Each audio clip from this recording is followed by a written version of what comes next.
Kalian nyadar nggak sih? Ini gue nggak tahu cuma di Bandung doang atau di semua daerah. Gue pengen tahu. Tapi kayaknya sekarang tuh yang namanya bisnis teh franchise itu kayak lagi di mana-mana, bener nggak sih?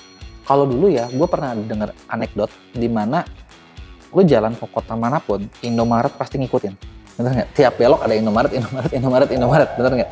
Zaman dulu nih. Tapi ini ternyata gue ngerasa kayak lagi ada satu fenomena yang lebih gila lagi.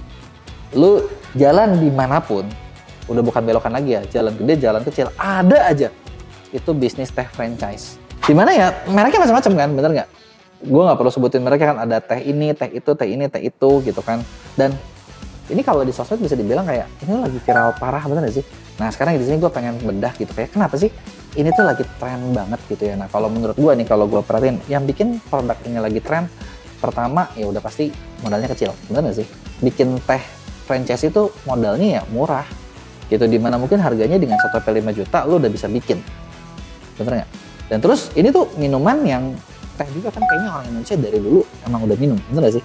Ya nggak? Jadi kayak teh kita aja banyak banget gitu loh. Dari data BPS nih, kalau kita ngomongin data, ternyata rata-rata konsumsi teh celup di Indonesia itu dalam seminggu itu 2,79 gram, dan ini naik 0,72% dibandingin 2021. 2,79 gram sebanyak apa ya? Kira-kira berapa gelas tuh? Coba gue pengen tahu kalau menurut kalian berapa gelas? 2,79 gram tuh jadi berapa gelas sih?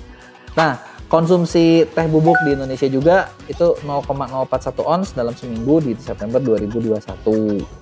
Jadi ini tetap ada gitu ya, dan secara tren ya konsumsi teh celup kek atau teh apa kek di Indonesia naik. Dan produksi kita sendiri memang kalau teh ya memang Indonesia penghasil teh, bener ya, kita tuh bisa 145.000 ton di 2021, naik 13%. Meskipun katanya ya teh Indonesia yang bagus itu kan bukan yang dipakai teh celup, bener nggak? Itu yang diekspor, dan ya itu kadang kita nggak nikmatin. Nah terus oke, kita balik ke hitungan bisnisnya ya. Kenapa sih ini rame gitu ya? Kalau kita hitung-hitungan, modalnya berapa buat jualan produksi 1 cup teh franchise-an? 1 cup katakan harganya 400-500 perak. Ya anggaplah udah gitu dia butuh air, butuh teh gitu kan. Kalau misalnya kita beli, gue nggak tahu ya, kalau misalnya teh yang murah, kayaknya kan nggak mungkin juga pakai air merek kemasannya mahal, bener nggak? Ya, mungkin pakainya air isi ulang yang mungkin 19 liternya 5 ribuan. Nah, kalau lu hitung, sekarang 1 gelas itu 200 mili. 19 liter itu dibagi 200 mili. Banyak banget tuh. Berarti dapatnya 19, dapatnya kurang lebih itu 95 gelas. Nah, 1 galonnya, kalau pakai yang mahal aja 30.000 ya. Bagi 95. Murah banget tuh, cuman kayak 300 perak, bener nggak? Kalau pakai yang 5 ribuan, kalian hitung deh. Jauh lebih murah lagi.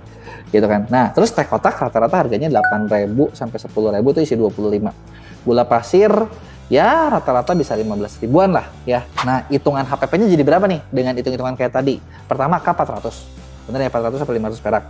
Kemudian air. Airnya itu tadi gua hitung kalau misalnya pakai yang mahal, pakai merek terkenal 30.000 itu jadi 95 gelas. Artinya kalau kita bagi 100, satunya 300 perak juga, 600 perak. Gula pasir kurang lebih 150 sampai 200 perak. Betul nggak? Udah 800 perak. Terus es batu ya kurang lebih 200-300 perak lah, 900 perak. Chiller, nah ini kan butuh listrik ya. Betul nggak? Mungkin beberapa ratus perak. Nah, totalnya sama teh dan gula itu tadi kurang lebih 1.500-an. Betul nggak? 1.500-an, dan dijual berapa? Dijual bisa 5.000, 15.000, 20.000 gitu ya. Nah, kalau di sini kita kan ngitung kayak ada satu potensi untung yang lumayan gede banget, bener nggak? Modal 1.000 sekian dijual harga 3 kali lipat. Nah, inilah mungkin penyebab kenapa orang-orang pada mau jualan bisnis teh franchise gitu di luar. Gua nggak tahu apakah ini jangka panjang atau enggak, tapi sebenarnya insight-nya itu adalah, lu kebayang nggak sih? Jadi kayak hal kecil kita bisa ambil, dan itu ketika misalnya itu jadi kita bisa lakuin secara masif, itu bisa jadi besar banget, dan itu malah bisa jadi potensi bisnis yang besar banget gitu. Kenapa gue bilang potensinya besar gini? Kalau kalian ngelihat sebagai orang yang buka franchise-nya atau misalnya jualan teh, kecil, bener nggak? Paling sehari laku berapa sih? 30, 40 gelas gitu kan. Tapi 30 gelas aja kalau lu kali 30 gelas kali 5.000, 150.000, bener nggak? Kali 30 hari, 4,5 juta, 5 juta, lumayan juga loh. Nah, tapi kebayang nggak orang yang bikin franchise-nya, yang punya cabangnya di mana-mana, bener nggak? Itu kan mereka nggak ngapa-ngapain, ya mereka nggak ngapa-ngapain sih, mereka bikin konsep, mereka bikin apa, mungkin mereka dapat royalti. Nah, untungnya segede apa? Nah, ini cerita ini sebenarnya kenapa mirip juga nih Sama, inget gak waktu di salah satu video YouTube gue pernah bahas ada orang terkaya di China yang jualan dari air atau non-food spring. Nah, di mana di situ dia bisa jadi kaya banget cuman dengan jualan air minum. Kenapa bisa gitu? Karena yang satu demand-nya tinggi, kedua dia juga bisa ibaratnya mendominasi. Nah, sama nih kayak kalian nih, ketika kalian mau bisnis, gimana caranya biar sukses? Ada dua macam kan, apa kalau ngikutin tren, tapi kalau ngikutin tren, ya kita dapetnya kecil-kecil aja. Tapi bisa juga dengan lo ngebuat tren. Itu kan ngebuat tren, sama kayak gue nggak tahu nih yang mempelopori siapa, atau ternyata barengan, dan akhirnya ternyata ya bikin franchise minuman es teh itu di mana-mana. Bener nggak? Dan dari situ, berapa coba untungnya? Pertanyaan terakhir buat para jawara, nah menurut kalian, mana yang bakal dipilih? Apakah ngikutin tren, atau buat tren?